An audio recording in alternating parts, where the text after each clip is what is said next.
அதாவது ஒரு நீதிபதியாக நான் என்ன தகவல் சொல்கிறேன் அப்படின்னா, மக்கள் பெரும்பான்மை அப்படின்றது பார்த்திங்கன்னா டிவிகே கட்சிக்கு தான் இருக்குது. ஓகே. அதனால் மக்கள் தீர்ப்பை நிராகரிச்சுட்டு ஏதோ ஒரு சிஸ்டத்தில் டிஎம்கேவும் ஏடிஎம்கேவும் இணைஞ்சு ஆட்சி நடத்துகிறாங்க அப்படின்னா, மக்கள் தீர்ப்புக்கான ஒரு சரியான முறையே கிடையாது. ஓகே. ஜனநாயகம் மக்களாட்சி அப்படின்றதுக்கான அர்த்தமே கிடையாது. ஓகே. அதனால் செல்லுபடியாகாது. ஓகே. அடுத்து குடியரசுத் தலைவர் ஆட்சி அமையிறது அப்படின்றது அவ்வளோ சாதாரணமாலாம் அந்த ஆட்சி நடைபெறதுன்றது சிரமம். ஓகே. ஒருவேளை குடியரசுத் தலைவர் ஆட்சி அமைஞ்சாலுமே அது என்னுடைய ஆட்சியாக தான் இருக்கும். அதில் மாற்று கருத்துன்றது நீங்கள் இதை தான் நினச்சிக்க வேண்டியது கிடையாது. ஓகே. அதனால் இருக்கிறது ஒரு சில சீட்டு தான். அதை மட்டும் தோது பார்த்தீங்க அப்படின்னா அவங்க டிவிக்கு ஆட்சி அமைப்பாங்க. ஓகே. அடுத்து ஒரு நல்ல ஆட்சி அமைஞ்சது அப்படின்னா நிறைய விஷயத்தில் தோதாகும். ஓகே. யதார்த்த ரீதியாக எர்த்தானது 200 நாடு இருக்குது. அதில் நிறையா கண்ட்ரி இருக்குது. ஒரு நிலப்பகுதியை தோது பார்க்கறதுனால நிறையா காசு கேஷு அப்படின்றதெல்லாம் காலதாமதமாகுது. டிஎம்கே பொறுத்தவரையும் காசு குப்பை மாதிரி கொட்டி செலவு பண்ணுறாங்க. எங்கெங்கேயோ தோது பார்க்குறாங்க. இன்வெஸ்டர் கேட்டகரி மாதிரி. பினாமி கட்சியெல்லாம் கேள்விப்பட்டிருப்பீங்களா? அந்த மாதிரி பினாமி கட்சியெல்லாம் வச்சு தோது பார்க்குறாங்க. அவங்களாம் நுட்பமாக யோசித்து இந்த சேட்டையெல்லாம் செய்ய முடியுமான அளவுக்கு அவங்க அவ்வளோ கொடுமைப்படுத்துகிறாங்க. என்னென்ன கொடுமைப்படுத்துகிறாங்க. அதனால் டிவிக்கேவும் கொஞ்சம் காசு செலவு பண்ணணும். அப்போ தான் தோதாகும்.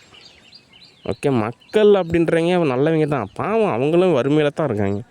அவங்க எங்கே போய் செலவு பண்ணுவாங்க. அதனால் டிவிகே சார்பாக இருக்கக்கூடிய நபர்கள் தான் ஓரளவு காசு செலவு பண்ணிங்கன்னா தான் ஓரளவு தோதாகும். ஓகே. அதனால் சாதாரணமாக சுமூகமாக சால்வ் பண்ண வேண்டிய விஷயத்தை காம்ப்ளிகேட் பண்ணாதீங்க. ஓகே. சரி, அதான் நான் சொல்லிட்டேன். டிவிகேக்கு ஆதரவு. தலைவரை நீங்கள் ஏன் தலைவரை டிவிகேக்கு ஆதரவு கொடுக்குறீங்க அப்படின்னு ஒரு கொஸ்டின். அதாவது என்ன காரணம் அப்படின்னா, முதலாவது யாம் ஒரு இயக்குனர். ஆனாலும் என்னோடய திரைப்படங்களில் என்னையை தான் நடிக்க சொல்கிறாங்க. அப்படின்றப்போ உலக நாடு ஃபுல்லாக நான் திரைப்படத்தில் நடிக்கிறேன். ஓகே. ஆனாலும் தமிழ்நாட்டை பொறுத்த வரைக்கும் ஒரு திரைப்படம் அப்படின்றப்போ முதல்லாம் பார்த்திங்கன்னா தியேட்டரானது ஒரு இலகுவான நிலையில் இருந்தது. ஆனால் இப்போ அப்படி கிடையாது. அட்லீஸ்ட் ஒரு 100 ரூபா, ஒரு 200 ரூபா, 300 ரூபா, 400 ரூபா, 500 ரூபா. என்னோடய திரைப்படங்கள் டிக்கெட்லாம் 5000 ரூபா, 10000 கொடுத்து காசு கொடுத்து பார்க்குற அளவுக்கு நிறையா பேர் துடிச்சிக்கிட்டு இருக்காங்க. அப்படின்றப்போ அவ்வளோ மக்கள் எனக்கு ஆதரவாக இருக்காங்க. அப்படின்றப்போ மக்கள் ஒருத்தருக்கு ஆதரவாக செயல்படுறப்போ நானும் ஓரளவாவது மனசாட்சியாவது சரி மக்களே சொல்லிட்டாங்க, மக்கள் தீர்ப்பு மகேஷன் தீர்ப்புன்ற மாதிரி சரி மக்கள் சொல்கிறாங்க, அதனால் நம்மளும் மக்களுக்கு ஆதரவாக செயல்படலாம் அப்படின்னு சொல்லிட்டு தான் நான் செயல்படுறேன். ஓகே. ஏன் அப்படின்னு நம்ம சம்பாதிக்கிறப்ப சம்பாரிச்சிக்கலாம். ஓகே. ஆனாலும் நம்ம திரைப்படம் பார்க்குறதுக்காக அவங்க எவ்வளோ நிலையில் ஒரு விருப்பத்தில் நம்ம திரைப்படம் பார்க்க வராங்க, நமக்காக காசு செலவு பண்ணுறாங்க. அப்படின்றப்போ நம்மளும் ஓரளவாவது அவங்களுக்கு ஆதரவாக செயல்படலாமேன்னு சொல்லிட்டு தான் டிவிகேக்கு ஆதரவு. ஆனால் இதில் ஒரு நல்ல விஷயம் இருக்குது. என்ன அப்படின்னா, சில நபர்களும் மனம் திரும்பி ஓகே நாங்களும் டிவிகேக்கு ஆதரவு அப்படின்றாங்க. ஏன்னா மக்களோட இணைஞ்சு போகிறாங்க. ஆனால் இதில் கொடுமை என்ன அப்படின்னா, ரஜினிகாந்த் தான் கொடுமை. இத்தனைக்கு என்ன காரணம் அப்படின்னா, அந்த கண்ட்ரைட்டராக இருந்தால் அப்படி அந்த பாலச்சந்தர் சும்மா கண்ட்ரைட்டராக இருக்கிறியே, சும்மா ஸ்டைல் காட்டுறியே வான்னு சொல்லிட்டு படத்தில் கூட்டிகிட்டு வந்து நடிக்க வச்சு கர்நாடகாவுக்கு போனால் துரத்தி விட்ருவாங்க. ஆனால் சொத்து மட்டும் வச்சுருக்கா. அப்படியே தமிழ்நாட்டில் தான் கோடி கோடியாக சம்பாரித்து எவ்வளோ வகையில் தோது பார்த்துருக்கா. அப்படி அவ்வளோ மக்கள் கதறாங்க. கொஞ்சம் கூட மனசாட்சி இல்லாமல் அப்படிலாம் கிடையாதுங்க, இன்னும் நான் நெகட்டிவாக தான் இருப்பேன்றாங்க. அதனால் ரஜினிகாந்தெல்லாம் மூவியே கிடையாது. ஓகே. நல்லா மூவி ஒன்று வச்சு புக் பண்ணோம் அப்படின்னா அது மக்களுக்கு செய்யக்கூடிய அநீதி. ஓகே. மனசாட்சியே இல்லையா? அவ்வளோ மக்கள் ஆதரவு கொடுக்குறாங்க. ஆதரவு கொடுக்கலனா கூட பரவாயில்ல, திமுகவிலேருந்து விலகி சரிங்க மக்கள் என்ன சொல்கிறீங்களோ அதை ஃபாலோ பண்ணுங்கலாம் சொல்லலாம்.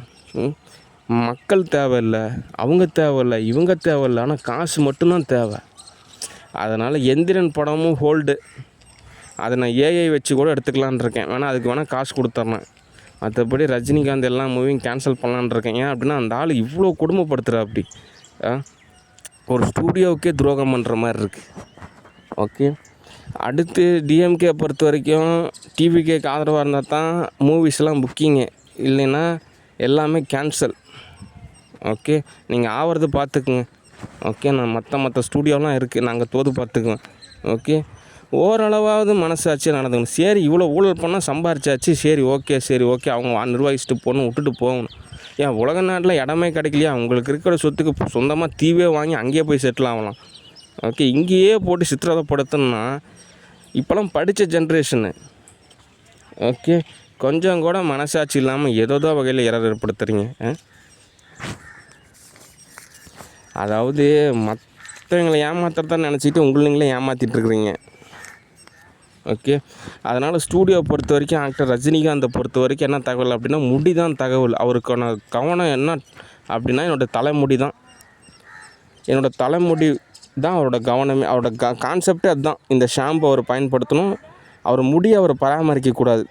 அட கொடுமையை, நீ கருவேப்பிலை சட்னி சாப்பிடாமல் வெங்காயத்தை எடுத்து தலையில் தடவாமல் நீ ஒழுங்காக இல்லாமல் நீ தம் அடிச்சுட்டு சரக்கு அடிச்சுட்டு ஊரை ஃபுல்லாக சுற்றிக்கிட்டு ஏதோ சேட்டை பண்ணிவிட்டு கேட்ட நடிகன்னு சொல்லிட்டு இருந்துட்டு நீ இப்படி ஆனதுக்கு மற்ற எல்லா ஆர்டிஸ்ட்டும் அப்படி தான் ஆகணுன்ற அப்படி கொடுமை.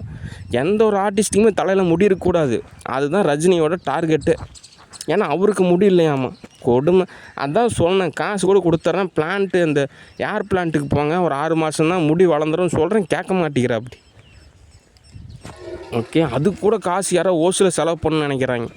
இவங்க திங்கிறதுக்கு கூட யாரோ வந்து ஸ்பான்சர் பண்ணணுன்றாங்க. கொடுமைப்படுத்துகிறாங்க. சரியான மெண்டல் கேஸுங்களாம் இருக்கிறாங்க. ஆனால் எஜுகேஷன் லெவலில் இதெல்லாம் நம்ம சரியாக புரிஞ்சுக்கிறோம், ஆனால் இவங்களுக்கு அது புரிய மாட்டேங்குது. ஓகே, அதனால் இந்த ரஜினிகாந்த் கேரக்டர் ஸ்கெச்சஸ்லாம் டேமேஜ் பண்ணுறாரு. அவர் என்னன்னு கொஞ்சம் கவனிங்க. ஓகே, சரி, அடுத்த தகவல். அதாவது எனக்கு ஸ்டூடியோவில் வேலை இருக்குது, ஷூட்டிங் டைம் ஆகிடுச்சு. அதனால் நான் கொஞ்சம் வேகமாக தான் சொல்லி ஆகணும். ஓகே, ஏன்னா எனக்கு நிறையா ஸ்டூடியோ வெயிட்டிங்கில் இருக்குது. USA 360 degree studio, Kerala studio, Karnataka studio, Lakshmi studio, Myanmar studio, அதுக்கப்புறம் ஈஃபில் டவர் ஸ்டூடியோ, ரஷ்யா ஸ்டூடியோவிலேருந்து எனக்கு தினந்தோறும் கூப்பிட்டுட்டே இருக்கிறாங்க. அதனால் எக்கச்சக்கமான வேலை இருக்குது. அதனால் டக்குன்னு நான் சொல்லிவிட்டு முடிச்சிட்றேன். ஓகே, சேலம் மாவட்டம் பிபி ஹாஸ்பிட்டல் அப்படின்னு சொல்லிட்டு ஒரு இடம் இருக்குது. உண்மையாலுமே இந்த கம்பெனினாலே நெகட்டிவாக நினைக்கிறாங்க. அப்படிலாம் கிடையாது. நீங்கள் நினச்சி பார்க்க முடியாத அளவுக்கு கம்பெனிக்கு நான் இன்வெஸ்ட் பண்ணலான்னு இருக்கேன். ஓகே, அது எதனால் அப்படி சொல்கிறேன் அப்படின்னா, இப்போ யூஎஸில் நான் சம்பாதிக்கிறேன்னு வச்சுங்க, அது நான் இங்கே தமிழ்நாட்டில் செலவு பண்ணுறப்போ அது எனக்கு ஒரு பெருந்தொகையாக தெரியாது. ஓகே, அங்கேருந்து நான் ஒரு கத்தையை கொண்டு வந்தேன்னா இங்கே அது பல கத்தையாக மாறும். அப்படின்றப்ப அந்த பல கத்தையிலேருந்து ஒரு சில கத்தையை நான் பயன்படுத்தினாலே கம்பெனி நல்லா டெவலப் ஆகும். ஓகே, அதனால் எனக்கு நஷ்டம் அப்படிலாம் கிடையாது. ஓகே, அதனால் கம்பெனி நான் நல்லா ரெடி செய்கிறேன். ஓகே, அவசரப்படாதீங்க. ஓகே, அந்த வகையில் பிபி ஹாஸ்பிட்டல் ஆரம்பத்தில் சொல்லியிருந்தேன் இந்த மாதிரி 80% மார்க்கெட் ஷேர் அப்படின்னு. அவங்களாம் நிறையா பேர் நினைப்பேன் கம்பெனிலாம் நம்மளுக்கு கண்டுக்காது, நிசான் கம்பெனிக்காரன் வரேன்னாங்க, இன்னும் ஆளை காணோம், CEO வந்து சைன் வாங்குறேன்னா அப்படி இன்னும் ஆளை காணோம், நிறைய கம்பெனி எதிர்பார்ப்பேன். சரி, ஓகே, இவங்கெல்லாம் நம்ம கேஷ் கொடுத்தா தான் தோதாவாங்க அப்படின்னு நினச்சானா அப்படி கிடையாது. நிஜத்தில் வந்துட்டு கம்பெனி அப்படின்றவங்க உயிரையே கொடுக்குறாங்க, அந்தளவுக்கு கேர் செஞ்சுக்கிறாங்க. அதனால் கம்பெனியை பொறுத்த வரைக்கும் ஒரு மிகப்பெரிய ஒரு பாராட்டு, ஒரு மிகப்பெரிய திரும்பவுமே ஒரு பாராட்டு, அதே சமயத்தில் மனமார்ந்த நன்றி. ஓகே, சரி, பிபி ஹாஸ்பிட்டலை பொறுத்த வரைக்கும் என்ன தகவல் அப்படின்னா, இந்த நேரத்தில் எமோஷனலாக பேசுகிறது அப்படின்றது தோதாகாது. அதனால் நான் ரியாலிட்டியான ஸ்டேட்டஸ் என்ன அப்படின்றத சொல்கிறேன். ஓகே.